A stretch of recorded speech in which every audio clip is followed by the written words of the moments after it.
भाई ये जो सवाल हम जो करा रहे हैं दोस्तों, देखिए ये जितने भी हमने सीरीज चालू करी है 8 से 10 क्लासें हो गई हैं। सर के 10-10 क्लास मतलब सब में 10-10 क्वेश्चन मैंने करा रखे हैं स्टूडेंट्स।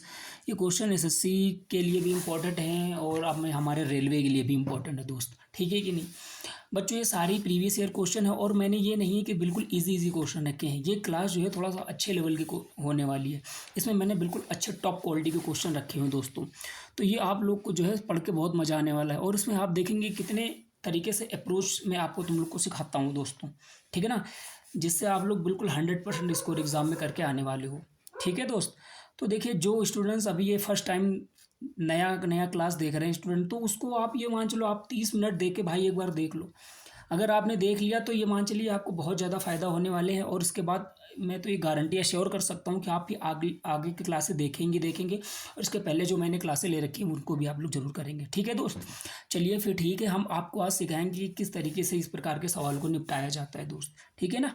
और मैं बिल्कुल भी ये नहीं कहूँगा कि भाई ये आकर आए तो ये कर लेना, वो आए तो ये कर लेना, इतनी चीज़ें कर लेना, ना ना ना भाई, सारी बिल्कुल बेसिक कॉन्सेप्ट से जो चीज़ें आपको याद रखनी होती हैं वो मैं याद करने की कोशिश कराऊंगा। बाकी मैं ये नहीं कहूँगा भाई कभी ऐसा आ जाए तो ऐसा कर लेना, कभी ऐसा आए तो ऐसा कर लेना, ना, सीधा पॉइंट टू पॉइंट बात होगी। क्योंकि एग्ज़ाम हॉल में भाई सारी चीज़ें ये ऐसा होता है ना कि एग्ज़ाम हॉल आपको बताएगा कि भाई ऐसा है तो ऐसा कर लेना, लेकिन एग्ज़ाम वो चीज़ें दिमाग में हिट नहीं कर पाती स्टूडेंट्स, ठीक है। तो इसलिए जो है हमको पूरा चीज़ें के समझना होता है कि भाई अगर मतलब किस तरीके से हम लोग को पूरा पूरा कौन सी अप्रोच लगानी होती है स्टूडेंट्स, ठीक है ना। अब हम लोग बातें नहीं करेंगे, सीधा सीधा सवाल करेंगे दोस्त। चल जा भाई, ठीक है भाई, चलो चलते हैं। कह रहा है कि ए बी सी डी एक समलम है जिसमें B C parallel A D A C बराबर सी डी है। स्टूडेंट्स देखिए ए बी सी डी जो है, ए बी सी डी एक समलम है। समलम का मतलब होता है स्टूडेंट ट्रेपेजियम। समलम एक ऐसा चतुर्भुज, स्टूडेंट देखिए थोड़ा सा मैं सिखाता हूँ आप लोग को। आज थोड़ा सा मैं क्लास को बहुत अच्छे तरीके से इस तरीके से निपटाऊंगा ताकि आप लोग जो है कॉन्सेप्ट भी समझते चलिए स्टूडेंट्स, ठीक है ना। चलो आज कॉन्सेप्ट थोड़ा बताता हूँ। समलम स्टूडेंट ट्रेपेजियम, ठीक है कि नहीं, ट्रेपेजियम मानी समलम।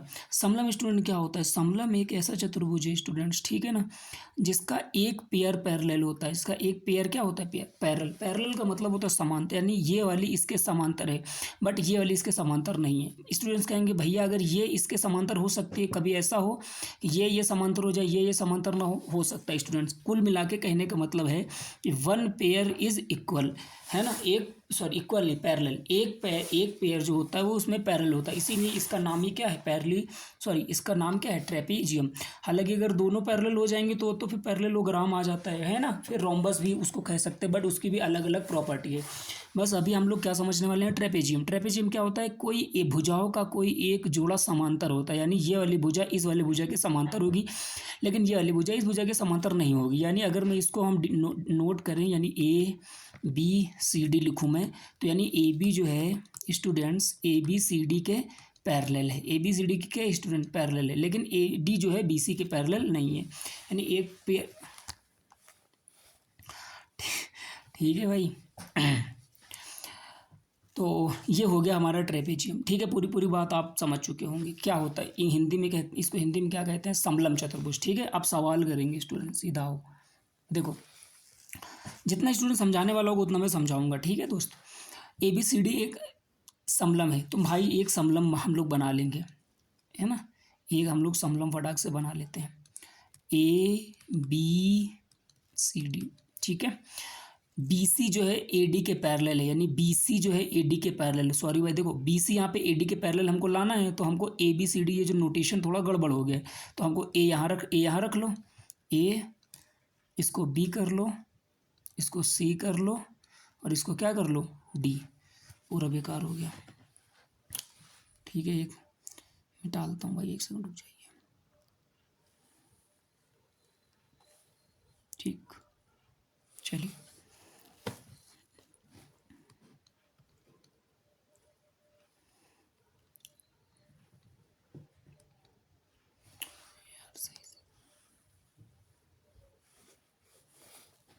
देखो दोस्त,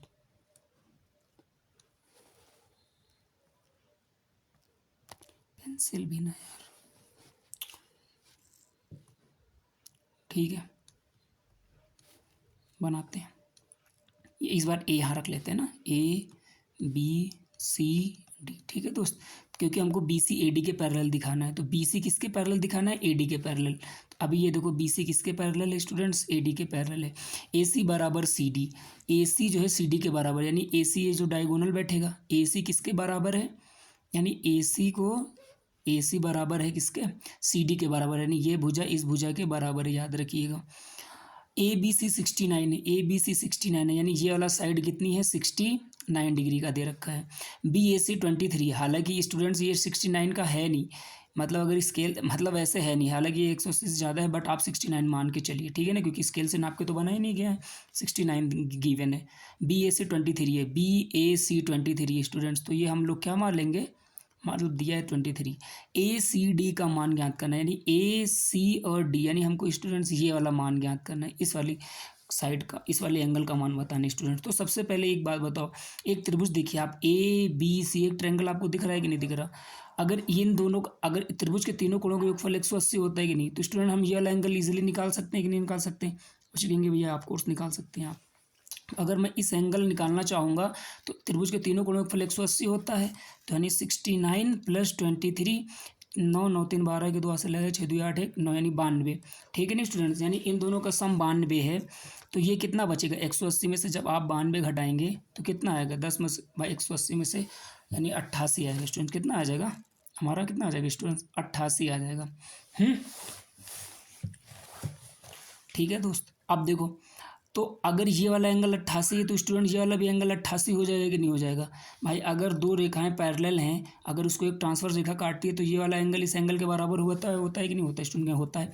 स्टूडेंट बताइए, अगर ये 88 है तो ये भी 88 हो जाएगा कि नहीं हो जाएगा, क्यों, क्योंकि जो है ए सी और डी सी के बराबर है, ए सी डी सी के बराबर है या सी डी के बराबर है, तो बराबर भुजाओं के सम्मुख कोण बराबर होते हैं। अब देखिए स्टूडेंट्स, अब ए सी डी एक ट्रायंगल देखिए, अगर ये 88 है, ये 88 है, तो ये कितना होगा, 8 8 16 160, और 8 8 16, 160 में 16 जोड़ेंगे तो कितने आ जाएंगे, 176, यानी इन दोनों का सम ही अगर 176 है तो ये कितने डिग्री का हो जाएगा, त्रिभुज के तीनों कोणों का 180 होता है, तो ये 4 डिग्री का आंसर आ जाएगा स्टूडेंट। आंसर कितना आ जाएगा, 4 डिग्री का। देखिए स्टूडेंट्स, थोड़ा करने में, देखिए करने में थोड़ा बिल्कुल भी टाइम लगेगा, टाइम बिल्कुल नहीं लगेगा, मैं टाइम में थोड़ा सा कहाँ लगता है, एक तो मेरे पास थोड़ा सा इसमें लिखने वाला थोड़ा व्यवस्था भी गड़बड़ है ना, इसलिए इसमें थोड़ा लिखने में मुझको थोड़ा सा टाइम लग जाता है, बाकी बहुत इजीली से जल्दी जल्दी सवाल हो जाते हैं, ठीक है ना।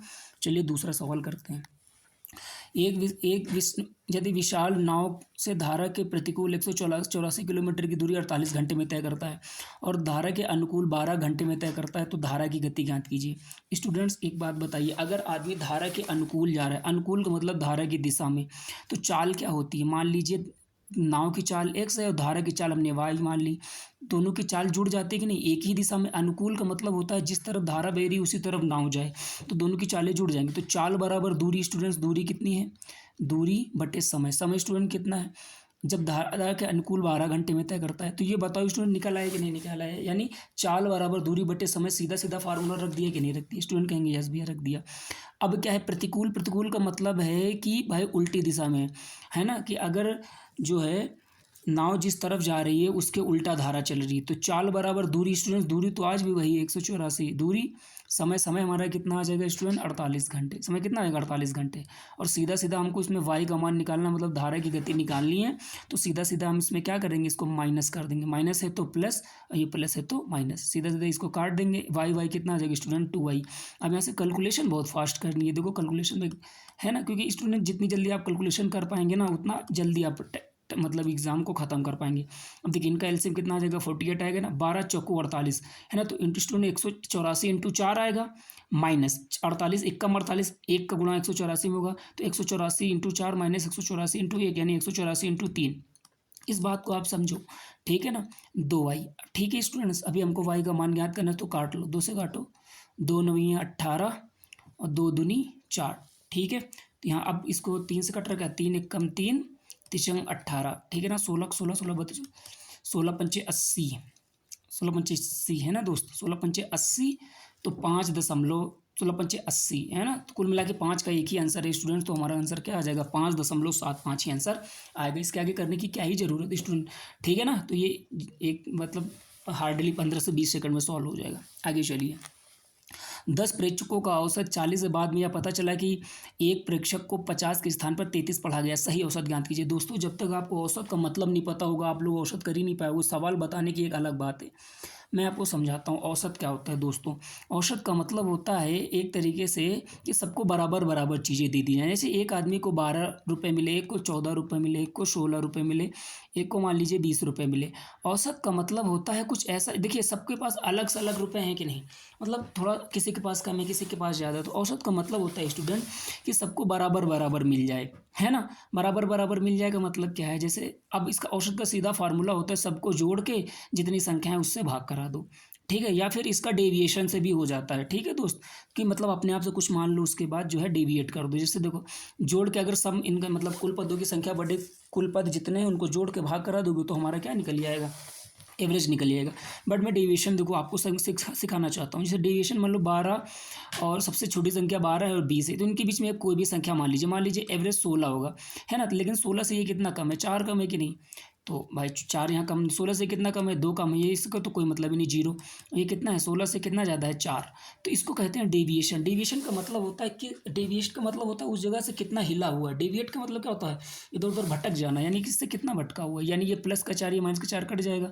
अब ये जो माइनस का 2 स्टूडेंट्स है ये कितने लोगों में बटेगा, 4 लोगों में, है ना। तो 4 लोगों में बटेगा तो ये कितना आ जाएगा, आधा आ जाएगा। तो 16 में से जब आधा घटाएंगे तो 15.5 आएगा कि नहीं आएगा।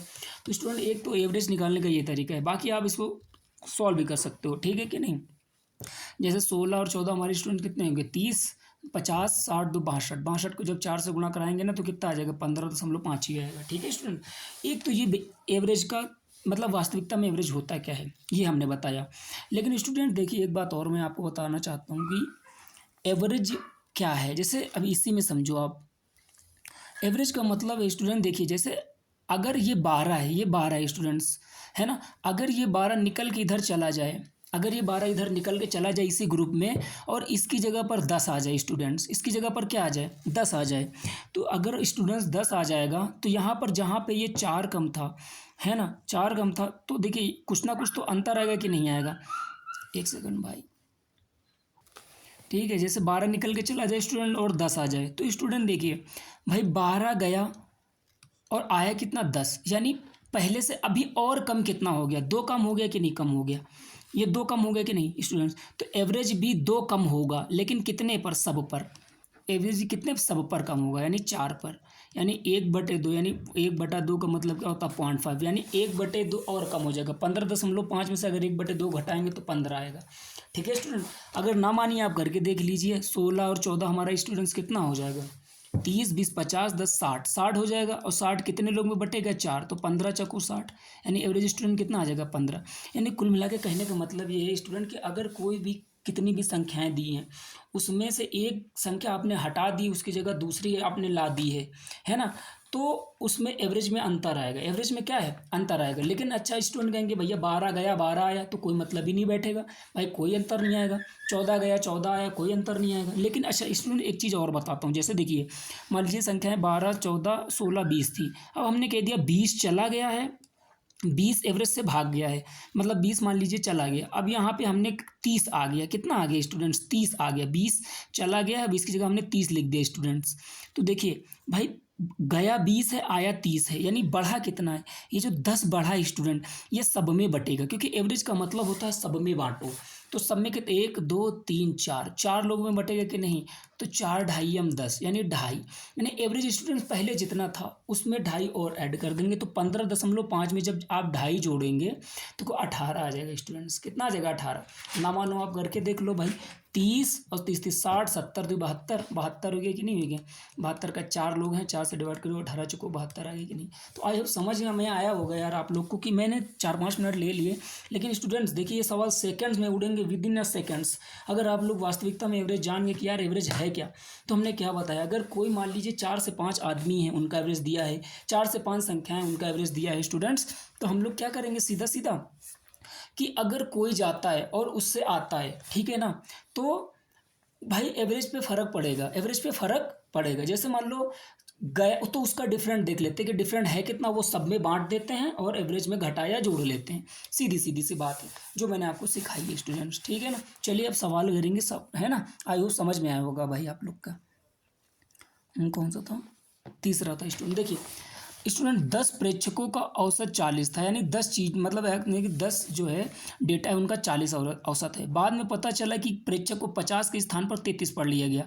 स्टूडेंट एक बात बताइए आप, भाई वहाँ लिखा था 50 लेकिन पढ़ा गया कितना, 33, यानी कम पढ़ा गया कि नहीं पढ़ा गया स्टूडेंट, कम पढ़ा गया, यानी उस वहाँ पे लिखा था 50 आ गया 33, मतलब वहाँ 50 के स्थान पर 33 पढ़ा गया था, यानी जहाँ पर 50 था उसको 33 समझ लिया गया, यानी कम कितना समझा गया, 17 कम समझा गया, है ना। तो ये 17 सब में बढ़ेगा कि नहीं बढ़ेगा, 17 सब में बढ़ेगा, कितने लोगों में बढ़ेगा, 10 लोगों में बढ़ेगा, यानी 17 को 10 में डिवाइड करेंगे तो 1.7, यानी एवरेज जितना था स्टूडेंट्स उससे 1.7 ज़्यादा होगा। तो 40 में से जब 1.7 आप जोड़ेंगे तो कितना आ जाएगा, 41.7।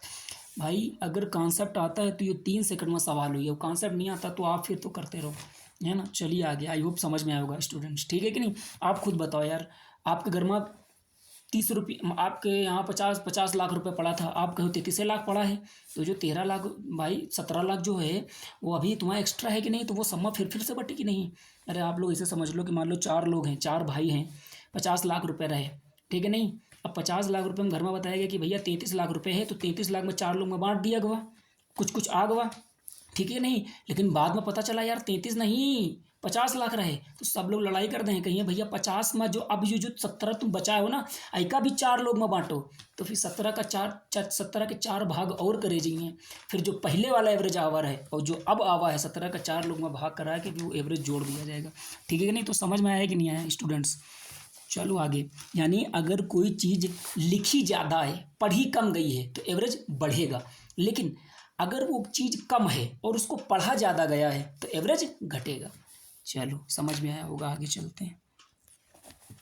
जब x को 22, 26, 19 और 21 सब में जोड़ा जाता है तो इन प्राप्त संख्याएं समानुपात में होती हैं।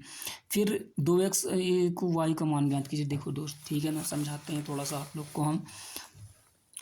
x को 22, 26 में जोड़ा जाए, यानी स्टूडेंट्स का मतलब समझ रहे हो क्या है, मतलब समझो पहले, यानी 22 में x जोड़ें, ठीक है, और 26 में x जोड़ें, और 19 में x जोड़ें, और 21 में x जोड़ें, तो ये जितनी भी संख्याएं जब हमको प्राप्त होगी ये समानुपात में होंगी स्टूडेंट्स। समानुपात का मतलब होता है पहली दोनों का जो अनुपात होगा वही इन दोनों का अनुपात होगा, यानी 22 + x upon 26 + x equal to 19 + x equal to 21 + x, ये कहने का मतलब है स्टूडेंट, ठीक है ना। तो हमने कर दिया। अब समझो, अगर हमको फिर इसका मान यहाँ से y का मान ज्ञात करना है स्टूडेंट, y का मान हम तब तक ज्ञात नहीं कर सकते जब तक यहाँ x फंसा हुआ है। तो ऊपर वाली जो स्टेटमेंट दिया है ये x का मान निकालने के लिए दिया है स्टूडेंट्स, ठीक है कि नहीं। x का मान निकालेंगे कैसे, इसका इसमें गुणा कराएंगे, इसका इसमें गुणा कराएंगे, बहुत टाइम लगेगा स्टूडेंट। इस प्रकार के सवाल को सॉल्व करने का एक बहुत अच्छा मेथड मैं तुमको बताता हूँ, कलर चेंज करके, ठीक है। हाँ देखो दोस्त, जब एक तो मेथड है भाई, आप का इधर गुणा कराइए, आप इसका इधर गुणा कराइए, एक्स की वैल्यू फाइंड कर लीजिए, लेकिन उसको लग नहीं रहा, आपको थोड़ा सा लंबा बैठेगा। तो स्टूडेंट जब भी ऐसा है तो आप अंश और हर में अंतर दिए कितना, न्यूमिनेटर डिनोमिनेटर में डिफरेंट दिए कितना है, 22 और 26 का डिफरेंट स्टूडेंट कितना है, 4।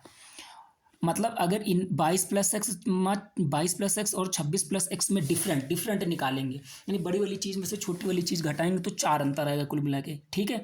और 19 + x और 21 + x न्यूमिनेटर और डिनोमिनेटर का जब डिफरेंट निकालेंगे तो स्टूडेंट कितना आएगा, 2 का आएगा स्टूडेंट्स, ठीक है कि नहीं। तो अब पता क्या है, जहाँ जो 4 और 2 है तो इनका फटाफट रेशियो ले लो स्टूडेंट्स, ठीक है ना। तो 2 रेशियो 1 बना कि नहीं बना, तो ये जो 1 है इसका गुणा इसके अंश में करा दो, ये जो 2 है इसका गुणा इसके अंश में करा दो और दोनों को बराबर कर दो।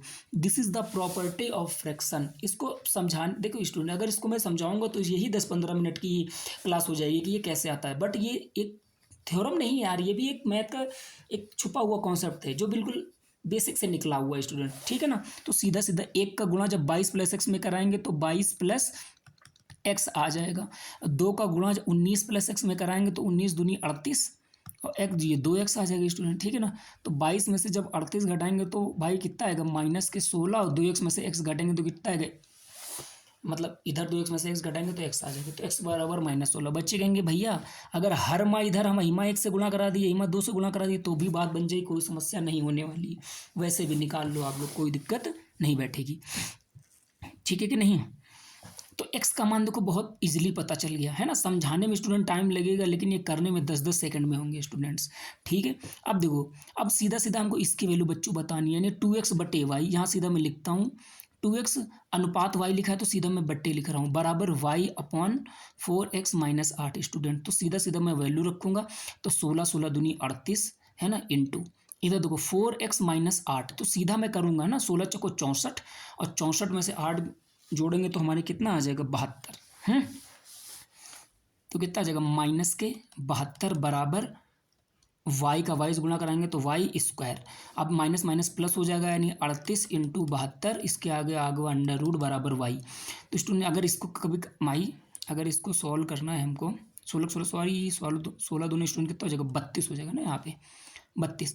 अगर इसको सॉल्व करना है तो कैसे करेंगे, देखो यहाँ 36 दूनी 72 है कि नहीं, यानी 36 इंटू 2 लिखा है और ये 32 लिखा है, तो बच्चों 32 दूनी 64 और ये 36, तो 32 दूनी 64, 64 का स्क्वायर रूट का आता है 8 और 36 का कितना है 6, यानी 8 छंग 48। आंसर स्टूडेंट वाई का मान कितना आएगा 48, और यही इसका आंसर स्टूडेंट। बहुत अच्छा क्वेश्चन है। अगर आप इसको भाई, तो देखो स्टूडेंट, ये सवाल इसलिए बनाया गया क्योंकि स्टूडेंट इसका इसमें गुणा कराए, इसका इसमें गुणा कराए और अपना टाइम खराब करे। लेकिन ये सवाल अगर स्टूडेंट ये तरीका आपको पता है बच्चों, तो आप ये मान चलो कि ये 30 से 40 सेकंड में आप लोग खत्म कर देंगे। समझाने में टाइम लगेगा लेकिन करने में नहीं। चलो आगे चलते हैं, 5वां सवाल करेंगे। मंजीत का मासिक वेतन 10,000 रुपये है। वह 6,000 रुपये घर के किराए पर और 3,000 रुपये बिजली का बिल खर्चा कर दिया है।